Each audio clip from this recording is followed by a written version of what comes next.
Good morning. This is the Stocks with Josh show. It's a beautiful day. Today is the day of my daughter's wedding. I just wanted to jump on, guys, because even though I've been actively involved and engaged with family this week, I am still watching the market. And I really felt like I needed to jump on and give you guys some things that I see. I want to talk about Apple. If you guys remember, I pointed out last week that when Apple was $158, I said that Apple wanted to squeeze up as high as $166. I made that prediction twice in the last 2 weeks. And lo and behold, we've hit $165 range, and that's where we're sitting. I also talked with you guys about the fact that April is historically a bullish month, which only means that the month 77% of the time finishes higher than it began. That's the only prerequisite. It doesn't mean that it's going to run all through the month of April. It just simply means 77% of the time the month finishes higher than it began. So when I had considered those statistics, I had imagined that we might see a little bit of a dip. That was back when Apple was $158. And I thought, you know what? We might see over the next couple weeks the market and Apple pull back to 155, 154, 152, and then in the tail end of the month of April, see some more bullishness right before the next Fed rate hike. But you know, this is what I see happening, and this is why I'm making this video today. The market doesn't want to seem to wait. It's been pushing forward. It's been climbing. You know, we're back up here at 4,100 on the S&P 500. And so the big question is, what does this mean? Does this mean that by the end of April, we're gonna hit 4,200 or 4,300? I'm gonna go out. You guys know I make hard predictions on this page. I share with you what I think. The reason why I do that is because what I think is the basis of my own trades. It's how I make financial decisions. It's whether I go risk on or risk off, and that's what this video is about. I think that when Apple gets, and I'm using Apple as a gauge for the market, it's a decent thermostat for what the overall market's going to do. So what I see Apple doing, so my video I was making a moment ago just got interrupted by my daughter that moved me along so that they could do a photo shoot on the balcony I was standing on. So let me see where I had left off. I think that I'm just gonna make this strong prediction. Apple is a indicator for the market, the type of money that flows into it. A lot of it's institutional money. When you see money going into Apple, you know that people are going risk on. And when you see money coming out of Apple, you know they're going risk off. And so what are we seeing right now? We're seeing a ton of money pouring into Apple, but I think we're gonna get to a place where people are gonna wanna take profits. We're gonna see that cascading sell-off. I'm gonna give it to you guys today. I think the highest that Apple's going to go is $168, right in that range. And I think that when it hits that, we're gonna see a strong reversal in the market. And it's very, very hard for me to believe that we could then remain bullish going through the month of April. And so if I apologize if it seems to you guys like I am flipping script, but I just have to, you know, the market's fluid, the market's liquid, you know, and I've got to remain liquid and fluid with it.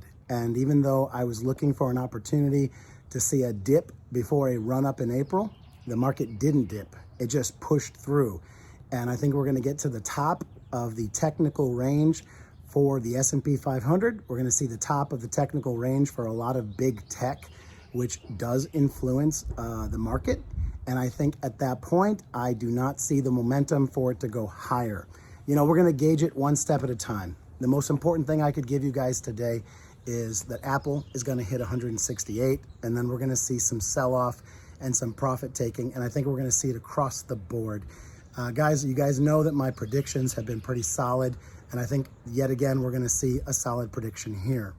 I also wanna briefly comment on ADA. We saw that it came back up to the 40-cent range, which was one of the big predictions that I made.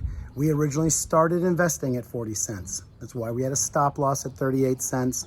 And then we got back in at 32 cents. And I believed pretty strongly that we're gonna get back up to 40, which we now have. And I do believe that there's a ton of room for ADA to get back to 50 and even 60 cents. Those we have to take one step, one level at a time. I also want to briefly mention my affiliate, the MooMoo investment app. If you need better trade tools, there's an offer right now for up to 17 free stock. It is an exclusive and limited time offer. Click on the link in the top pinned comment to get all of the details. I love MooMoo. I use it every single day. I love their free stock screener. I love their 8 order types. And I love the chat group that I host on the app called Stock Josh Fam. Get your free stock, start investing today, and then come find the Stock Josh Fam chat group. Okay, I'm just gonna briefly finish off here with a conversation about Tesla. Tesla is also come back to a resistance range that I have defined as a really tough range for Tesla to move through. That's that 208 range. That's where it failed before. So previously, when Tesla had run up and it pushed past it, it went all the way up, way above 208, but it didn't close the day above 208. It sold off and fell beneath it. And just like Apple, I'm seeing the exact same thing with Tesla. We're at the top of the range. And so I view 168 as an opportunity to short Apple. I view 208 as an opportunity to short Tesla. You've got to watch it and see what the market's doing. The market is unpredictable. Those are not guaranteed spots. I myself will not automatically take those positions. But if we get to those ranges and we see the market reverse and we see a sell-off, then yes, we're at the top of the range, and those are the places to go short, because we're more than likely going to spend more time cascading down. The very last stock I want to go over with you guys is VFC. VFC has fallen into my buy range. Now, a lot of people ask me, is this a swing trade? Would it be a good spot to swing trade? It has a lot to do with your timeline. In my mind, this is a best-in-class, quality company, great management, great balance sheet. This is pays a dividend. This is a great long-term investment. This is a portfolio investment for me, which means I'm currently buying the range. And I believe in another 2 years, right now it's been around the $20 range. And I believe that we're going to see the $50 and $60 mark in the course of time. So that's what I'm trading over more than a month, more than 2 months. I'm going to be trading that over a couple years, and you guys know I'll be selling covered calls on it to sort of add to my pocketbook in my long-term investment. So right now, VFC is doing exactly what I thought it was going to do. It's in the range that I thought it was going to be. It's performing as I hoped it would perform. Nothing is a surprise there, and I'm buying. So that's my best update that I can give you guys for VFC. That's it, guys. I hope that you were able to find some value in this video. Hit the like. Thank you for hitting the like, the subscribe, and all YouTube notifications. Later on today, Larry's going to be over here at the house, so we're going to make a couple cool videos, I hope, and you'll probably see that on mine or Larry's page a little bit later. As always, I appreciate each and every one of you. I thank you for all of your well wishes and your kind words. Peace and blessings, my friends. I wish you all great success in your investments. We'll see you later. Bye-bye.